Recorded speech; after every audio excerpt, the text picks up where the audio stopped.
बिस्मिल्लाहिर्रहमानिर्रहीम। अस्सलाम वालेकुम। आज हम सर्वे पढ़ेंगे रेप्टाइल्स का। तो स्टार्ट करते हैं। रेप्टाइल्स जो हैं बेसिकली उनके अंदर कुछ जो जनरल कैरेक्टरिस्टिक्स पाए जाते हैं कि इनका जो स्कल होता है विद वन सरफेस कॉन्डाइल होता है, यानी जिसके ऊपर उनका हेड टिका हुआ होता है, एक ही आर्टिकुलेशन की बोन होती है। अब ये कॉन्डाइल क्या चीज़ होती है? कॉन्डाइल किसी भी बोन के ऊपर आपने देखा होगा ऐसा उसका एरिया होता है। यहाँ पे जैसे आपको ये दिखा देती हूँ मैं, आपने देखा होगा किसी भी बोन के ऊपर जो इस तरह के एरियाज़ होते हैं राउंड से, जो कि दूसरी बोन के साथ अटैचमेंट के लिए इस्तेमाल होते हैं, इनको हम बोलते हैं कॉन्डाइल्स। ठीक है, तो इसके हेड के ऊपर भी इस तरह का एक कॉन्डाइल प्रेजेंट है, सिंगल कॉन्डाइल है, जिसके साथ ये इसका जो फर्स्ट वर्टिब्रा है नेक का, उसके साथ अटैच है। ये वजह कि ये बड़ी इजीली अपना सर घुमा सकते हैं। ठीक है, अच्छा जी। इसके बाद क्या होता है इनके अंदर जी, तो इनके पास साथ में लंग्स होते हैं रिस्पायरेशन के लिए। ठीक है बेटे, और इनके अंदर मेटानेफ्रिक किडनीज़ होती हैं और फर्टिलाइजेशन इनकी इंटरनल होती है। जाहिर सी बात है कि ये वाटर से दूर होंगी तो इंटरनल फर्टिलाइजेशन होगी, और एमनियोटिक एग्स होते हैं क्योंकि एमनियोट्स। ठीक है, अच्छा। अब क्या है कि इनकी जो स्किन होती है वो ड्राई स्किन होती है और केराटिनाइज्ड होती है एपिडर्मल स्केल्स से। ठीक है, एपिडर्मल स्केल्स तो मुश्तमिल इनकी स्किन होती है।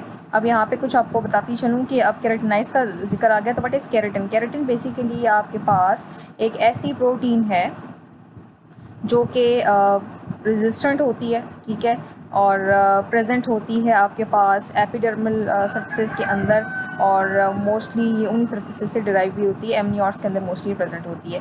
इसका फंक्शन जो है बेटे प्रोटेक्टिव होती है ये। ठीक है, और जब ये पानी जब ये केमिकली बाउंड कर जाती है फॉस्फोलिपिड्स के साथ, जो कि आपके पास सेल्स के अंदर मौजूद होते हैं, तो उस टाइम पे ये प्रिवेंट करती है वाटर लॉस को। ठीक है, अक्रॉस द बॉडी सर्फेसेस। और जो मेंबर्स हैं आपके पास 3 से 4 ऑर्डर्स जो है हम डिस्क्राइब कर रहे हैं यहाँ पे। लिविंग स्पीशीज़ जो हैं वो तकरीबन तमाम जगहों में पाए जाते हैं, मासवाया अंटार्कटिका पे आपको कोई रेप्टाइल्स ही मिलेंगे, और ज़्यादातर डोमिनेंस इनकी जो है वो आपको मिलेगी ट्रॉपिकल एंड सब ट्रॉपिकल एनवायरनमेंट्स के अंदर। तकरीबन अभी तक हमने देखे हैं 17 ऑर्डर्स ऑफ रेप्टाइल्स, लेकिन ज़्यादातर स्पीशीज़ इसमें से एक्सटिंक्ट हो चुकी हैं। ठीक है, और कुछ जो हमारे पास हैं लिविंग, जो कि 4 ऑर्डर्स हैं, वो हम इंशाअल्लाह अभी स्टार्ट में अभी आपको बता देंगे, उसी का सर्वे हम करने जा रहे हैं। जी, तो बेटे इसका सर्वे स्टार्ट करने से पहले कुछ चीज़ें आपको बताना चाहूँगी। कल आपने जो हेड की स्ट्रक्चर जो पढ़े थे अपने एमनियोट्स के अंदर, उसमें आपने तीनों देख लिए थे। तो मैंने आपको बताया था कि उसका जो साइड वाला रीजन, ये अब इसका जो रीजन है ना, ये वाला, ये लेटरल रीजन है, साइड वाइज रीजन है। ठीक है, और इसकी बैक साइड में मौजूद है। आप देखें, ये हेड की बैक साइड पे, तो इसको हम क्या बोलते हैं आपके पास? Posterior lateral reason. तो यहाँ पर कुछ के अंदर आपके पास मौजूद नहीं होता है क्या कहते हैं इसको, ओपनिंग या सुराख। ठीक है, तो उसको हम एनएफसीडा कहते हैं, जो कि टर्टल्स हैं। और कुछ के अंदर यहाँ पे आप देख सकते हैं एक सिंगल ओपनिंग प्रेजेंट है, इसके अंदर आप इसको एनएफसीड्स कहते हैं, साइनएफसीड्स कहते हैं। ठीक है, और कुछ के अंदर आपके पास यहाँ पे आप देख सकते हैं दो जो है ना टेम्पोरल फेनेस्ट्री, या 2 ओपनिंग्स हैं, इसको हम डायप्सीड कहते हैं। तो ये आप फिगर से थोड़ा सा एलेबोरेट करने की कोशिश कीजिए। ये जो चीज़ है आपके पास, ये जो चीज़ है, this is the I orbit, यानी कि जहाँ पे आपकी तो नहीं, यानी कि जो रेप्टाइल्स हैं उनकी आइज़ प्रेजेंट होती हैं। ठीक है, ये स्कल का आपको एक लिटरल व्यू दिखाया गया, इसके अंदर ये सारी चीज़ें कवर्ड हैं। जी, तो बेटे यहाँ पे आप देख सकते हैं कि हम पहला ऑर्डर डिस्कस करने जा रहे हैं, दैट इज़ ऑर्डर टेस्टिड्यून, जिसको हम चिलोनिया भी कहते हैं। ठीक है, और इसके अंदर मोस्टली टर्टल्स शामिल है, सारे ही टर्टल्स होते हैं इसमें। तकरीबन 225 स्पीशीज़ जो टर्टल्स की हैं वो डिस्कवर हो चुकी हैं, और उन सब के अंदर आपके पास तमाम टर्टल्स के अंदर एक बोनी शेल होता है। ठीक है, इनके जो लिम्स होते हैं वो रिब्स के साथ अटैच होते हैं और लटके हुए होते हैं, आर्टिकुलेटिंग फ्रॉम द रिब्स। ठीक है, रिब्स के साथ अटैच होते हैं। ये जब अभी इसका हम स्केलेटन देखेंगे उसमें आपको नज़र भी आ जाएगा। और इसके अलावा इसके अंदर केराटिनाइज्ड बीक होती है, टीथ की बजाय इनकी चोंच नुमा केराटिन की बनी हुई केराटिनाइज्ड बीक होती है।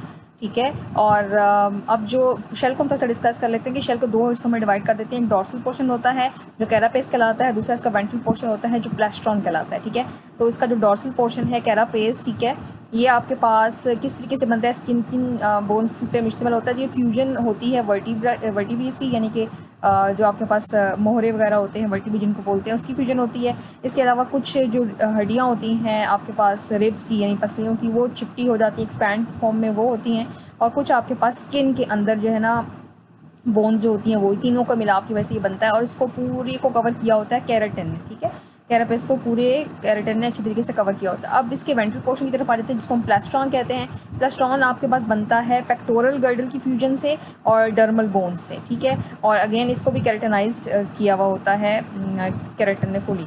अब कुछ टर्टल्स ऐसे हैं, जैसे आपके पास नॉर्थ अमेरिका का जो बॉक्स टर्टल है टेरापीन, इसकी शेल के अंदर कुछ मखसूस जगहों के ऊपर कुछ ऐसे एरियाज़ होते हैं जो फ्लेक्सिबल होते हैं, जिनको हम फ्लेक्सिबल एरिया या हिंजेस बोलते हैं, ठीक है।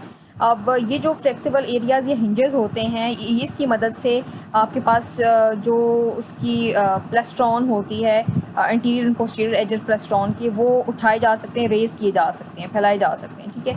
अब ये जो हिंजेस होती हैं बेटे, ये अलाउ करती हैं शेल ओपनिंग्स को कि वो क्लोज़ हो जाएँ, ठीक है। जब टर्टल को अगर आप छुएं या कुछ ज़्यादा तंग करें, तो वो टर्टल ने आप देखा होगा उसके पाँव और सर जो होता है वो शेल के अंदर चला जाता है, ठीक है, विड्रॉ हो जाता है इनटू द शेल। तो उस टाइम पे इसकी ओपनिंग्स भी क्लोज हो जाती हैं, हिंजेस उन ओपनिंग को क्लोज करने में हेल्प करती हैं। और टर्टल्स के पास 8 सर्वाइकल वर्टिब्रीज भी होती हैं, जो कि एस शेप कन्फिग्रेशन के अंदर आर्टिकुलेट हुई भी होती हैं।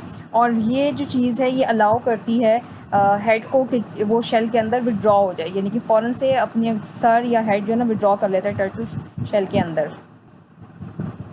जी, तो अब हम देख लेते हैं एक फ़िगर जिसके अंदर आपको ये जो सारी सिचुएशन मैंने बताई है कि कैसे आर्टिकुलेट कर लेते हैं हेड और लिम्स टर्टल अपनी बॉडी के अंदर, वो हम देखेंगे। जी, तो बेटे ये आप फिगर देख सकते हैं, इस फिगर के अंदर आपको एक्सप्लेनेशन दी गई है। जैसे आप ये देख सकते हैं कैरापेस, इसका डोर्सल जो शेल का एरिया है कैरापेस कहलाता है, और वेंट्रल प्लेस्ट्रॉन कहलाता है, ठीक है। अभी आप देख सकते हैं रिब्स इसकी बहुत चिपटी हुई हैं, वो साथ जॉइन हुई है, ठीक है, फ्यूजन हुई है साथ में। ये आप देखें वर्टिब्रा भी इसकी फ्यूज़ हुई है, तो ये तीनों मिला के नो कैरापेस बना रहे हैं। और ऐसे ही प्लेस्ट्रॉन नीचे बन रहा है, वो भी आप देख सकते हैं, उसको केराटिन ने कवर किया हुआ है, ठीक है। अब यहाँ पे आप नेक देख सकते हैं, ये जो वर्टिब्रेस बताए थे आपको नेक के, यही एस शेप कन्फिग्रेशन में हो जाते हैं जब हेड इसकी बॉडी के अंदर चला जाता है, ठीक है। तो ये एस शेप कन्फिग्रेशन में आ जाते हैं। इसी तरीके से आप देख रहे हैं कि इसकी ये रिब्स के साथ अटैच हैं आपके पास इसके जो लिम्स हैं, और ये भी बॉडी के अंदर चले जाते हैं जब ख़तरे की सूरत हाल हो या अनफेवरेबल कंडीशंस हो, ठीक है। तो ये अंदर चले गए। और ये आप इसकी बीक देख सकते हैं, इसके अंदर दांत नहीं है बल्कि इसकी बीक है केराटिनाइज्ड फॉर्म में। तो ये आपको बेटे ओवरऑल स्ट्रक्चर जो है ना इसका दिखा दिया गया है, ठीक है। और ये हिंजेस कॉर्नर पे आपको नज़र आ रही होंगी, ठीक है। ये आपके पास हिंजेस हैं बेटे, ये यहाँ पे ये ओपन एंड क्लोज़ होने में हेल्प आउट करते हैं इसको। एंड इसके अलावा आप यहाँ पे इसका स्कल भी देख सकते हैं, ठीक है, इसका स्कल का स्ट्रक्चर जो आपने पढ़ा था, ठीक है। और ये जो आपको नज़र आ रही है ऊपर से लेयर एक, और ये नीचे भी लेयर नज़र आ रही है ये वाली, ये क्या है आपके पास केराटिनाइजेशन हुई है शेल के ऊपर ओवरऑल, जो भी हमने पढ़ी थी कि केराटिन इसको कवर कर लेती है। जी, तो बेटे इस फिगर के अंदर आप देख सकते हैं इसकी बीक है, उसके कोई टीथ मौजूद नहीं हैं, ठीक है। ये टर्टल आपको दिखाई दे रहा है, ये इसका क्या है ऊपर वाली चीज़, ये क्या कहलाती है, इट्स कॉल्ड एज कैरापेस, ठीक है। और ये वाली चीज़ क्या कहलाती है, जो नीचे वाला इसका जो होगा area, that is called the plastron, ठीक है। और ये आपको ओवरऑल एक लिविंग जो है ना स्पीशी टर्टल की स्नैपिंग टर्टल जो है वो यहाँ पे दिखाई दे रहा है इस फिगर में। जी बेटे मज़ीद डिटेल में जाने से पहले यहाँ पे आपको जो आपकी बुक में फिगर दिखाई हुई है ये आप देख सकते हैं, ठीक है, A, B and C। A figure में आपको डोर्सल व्यू दिखाया हुआ है कैरापेस का, ठीक है। और बी में आपको वेंट्रल व्यू दिखाया हुआ है, एंड देन केराटिन भी दिखाई हुई है। और सी में आपको डोर्सल व्यू ऑफ प्लेस्ट्रॉन दिखाया हुआ है, एंड डी में आपको वेंट्रल व्यू दिखाया गया है। तो ये आप देख सकते हैं, ठीक है। ये आपके पास डोर्सल व्यू है कैरापेस का, ठीक है। और यहाँ पे आप देख सकते हैं ये वेंट्रल व्यू है, ठीक है। और इसमें आपको बाकी बोन्स भी दिखाई दे रही हैं सारी की सारी, ये 8 सर्वाइकल वर्टिब्री जो एस शेप में आपको दिखाई थी, ठीक है। और ये आर्टिकुलेशन जो है ना रिब्स से हुई है आपके पास, ये आपको अल्ना दिखाई दे रही है, ह्यूमरस दिखाई दे रही है। ऐसे ही आप यहाँ पे देख सकते हैं कि ये इसका पेल्विक गर्डल हो गया, ठीक है। तो ये और यहाँ पे आप देख सकते हैं ये जो आपको डिफरेंट जॉइंट्स नज़र आ रहे हैं, ये वेंट्रल व्यू है आपके पास इसका। ये जो डोर्सल व्यू है ये इंटरनली आपको इस तरह नज़र आएगा, बाहर से तो ये कवर्ड है क्योंकि ऊपर केराटिन है, यहाँ पे केराटिन नहीं है, तो अंदर से आपको जॉइंट्स नज़र आ रहे हैं, ठीक है, फ्यूजन नज़र आ रही है। जी, तो बेटे थोड़ा सा नीचे चलते हैं, तो अब आप यहाँ पे देख सकते हैं सी फिगर में आपको डॉर्सल व्यू दिखाया जा रहा है, ये अंदर वाला व्यू दिखाया जा रहा है आपके पास पेलेस्ट्रॉन का, ठीक है। इसमें भी आप देख सकते हैं ये जॉइंट्स वगैरह सारे के सारे, ठीक है। ये आपको जॉइंट्स डिफरेंट नज़र आ रहे हैं, लेकिन बाहर जो इसका डी पोर्शन है, बाहर जो है ना इसकी केरेटनाइजेशन हुई हुई है। बाहर से आपको पेलेस्ट्रॉन का कुछ ऐसा व्यू दिखाई देगा जो कि इसका वेंट्रल सरफेस है। तो अगर इनर सरफेस आपने देखना हो पेलेस्ट्रॉन का, तो आप डॉर्सल व्यू देखेंगे, वेंट्रल, बिल्कुल डॉर्सल देखेंगे। और ऐसे ही अगर आपने कैरापेस का इनर सरफेस देखना हो तो आप उसका डॉर्सल व्यू देखेंगे कि वेंट्रल, उस साइड पे उसका वेंट्रल व्यू देखेंगे, क्योंकि एक ऊपर वाला सरफेस है और एक नीचे वाला, ठीक है जी। अब थोड़ी सी मज़ीद डिटेल देख लेते हैं टेस्टिड्यून्स की। जी, तो बड़ी टर्टल की लाइफ स्पैन की बात करें तो इनकी उम्रें काफ़ी लंबी होती है, लॉन्ग लाइफ स्पैन होता है। इनकी सेक्शुअल मैच्योरिटी जो है काफ़ी अरसे बाद 7 to 8 ईयर्स के बाद ये सेक्शुअली मैच्योर होते हैं और 14 से ज़्यादा साल तक ज़िंदा रहते हैं। कुछ लार्ज टर्टल्स हैं जैसे कि आपके पास गैलापागोस आइलैंड के, वो तकरीबन 100 ईयर्स तक ज़िंदा रह सकते हैं, ठीक है। अच्छा, फीमेल्स जो होती हैं वो अपनी हाइंड लिम्ब का इस्तेमाल करते हुए नेस्ट बनाती हैं सॉइल के अंदर और फिर वहाँ पे ये एग्स देते हैं, तकरीबन 500 से लेके 100 अंडे देते हैं क्लच की फॉर्म में प्रॉपर, और सॉइल से उसको बरी कर देते हैं, कवर कर देते हैं। अब जो डेवलपमेंट होती है वो 4 हफ्तों से लेके 1 साल तक हो सकती है और पेरेंट अंडों को अटेंड नहीं करते, यानी पेरेंटल केयर इसमें कोई नहीं होती और बच्चे जो है ना इंडिपेंडेंट होते हैं आफ्टर हैचिंग। अब कुछ सालों के अंदर टर्टल्स की जो कंजर्वेशन है वो बहुत ज़्यादा स्ट्रांगली उसको मॉनिटर किया जा रहा है, क्योंकि इसकी एक्सटेंशन के चांसेस बहुत ज़्यादा बढ़ गए हैं। उसकी वजह ये है कि इसका स्लो ग्रोथ रेट होता है और इसकी जो जुवेनाइल पीरियड होता है वो बहुत ज़्यादा लंबा होता है, यानी कि इसका बचपन का ज़माना या इमेच्योरिटी का ज़माना, और इसकी वजह से इसकी एक्सटिंक्शन के चांसेस बहुत ज़्यादा हाई हैं और मोर्टेलिटी रेट्स जो हैं वो बहुत ज़्यादा इसके हाई हैं, ठीक है। और हंटिंग और प्रीडेशन वगैरह भी होती है, इसके घोंसलों वगैरह को खोदा जाता है, जैसे डॉग्स वगैरह या बाकी एनिमल्स जो है ना, तो इसकी वजह से इसको बड़ा थ्रेट है। और कुछ आपके पास जो सी टर्टल्स हैं वो नेस्ट बनाते हैं कुछ मखसूस बीचेस के ऊपर हर साल के बाद, ठीक है, काफ़ी अर्से बाद।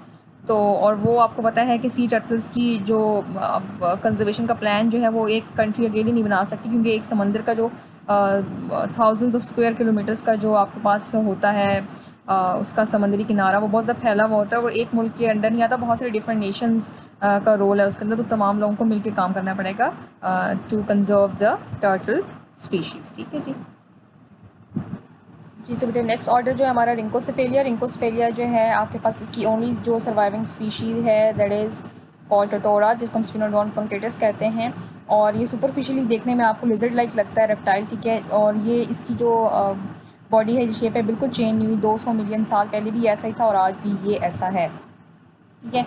और इसके अंदर जो टूथ की अटैचमेंट होती है, दांतों की, और जो स्ट्रक्चर होता है वो इसको डिस्टिंग्विश करता है बाकी जो रेप्टाइल से। अब इसके अंदर क्या होता है, इसके अंदर 2 रोज़ होती हैं टीथ की अपर जॉ के अंदर और सिंगल रो होती है टीथ की लोअर जॉ के अंदर, जिसकी वजह से ये परिंदों को, छोटे परिंदों को आराम से डिकैप्टिवेट कर सकता है, पकड़ सकता है, ठीक है, होल्ड कर लेता है। इसके बाद देखा जाए तो ये न्यूजीलैंड डिस्ट्रीब्यूशन इसकी देखी जाए तो न्यूजीलैंड के अंदर ये वाइडली डिस्ट्रीब्यूटेड है, लेकिन काफ़ी अरसे से इंसानी इन्फ्लुएंस की वजह से और जो डोमेस्टिक ऑर्गेनिजम्स हैं उनकी वजह से ये वहाँ पे सेफ़ नहीं रहा, तो सिर्फ ये अब साहिली इलाके जो हैं, रिमोट ऑफशोर एरियाज़ जो आइलैंड्स वगैरह हैं न्यूजीलैंड के, वहाँ पे मौजूद है और इसको न्यूजीलैंड गवर्नमेंट ने लॉ के तहत प्रोटेक्ट किया है।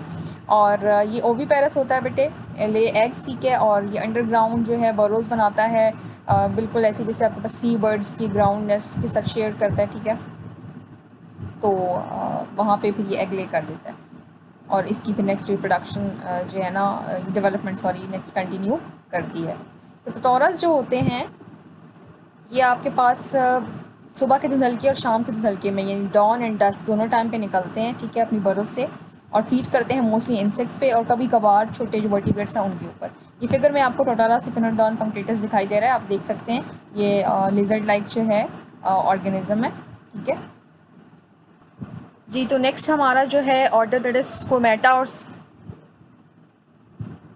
तो बेटे ऑर्डर स्कोमेटा जो है इसके अंदर अगर देखा जाए तो आपके पास इसको हम 3 सब ऑर्डर्स के अंदर डिवाइड करते हैं। जो ऑर्डर स्कोमेटा है काफ़ी बड़ा है और इसके अंदर जैसे आप देख सकते हैं यहाँ पे सब ऑर्डर सॉरिया है जिसमें लिजर्ड्स आ जाती हैं, ठीक है। और फिर आपके पास सब ऑर्डर सरपेंटीन्स आ जाता है जिसके अंदर स्नेक्स आते हैं। देन आपके पास सब ऑर्डर आपके पास एम्फिसिबेनिया आ जाता है जो कि वॉर्म लिजर्ड्स होती हैं। तो ये ऑर्डर डिस्कस करेंगे इंशाल्लाह ताला, और फिर then finally orders Crocodilia. And then evolutionary pressures तो हम नेक्स्ट लेक्चर के अंदर कर लेंगे। तो अभी सेकंड पार्ट जो है ना इस लेक्चर का, अभी 2 मैंने ऑर्डर्स कवर कर लिए हैं, ठीक है। ऑर्डर रिंकोसिफिलिया भी देख लिया है हम लोगों ने, ऑर्डर चिलोनिया भी देख लिया है। तो नेक्स्ट जो ऑर्डर है ऑर्डर स्क्वैमेटा एंड ऑर्डर क्रोकोडेलिया, ये आप लेक्चर इसी लेक्चर के पार्ट 2 में आप देखेंगे, ठीक है।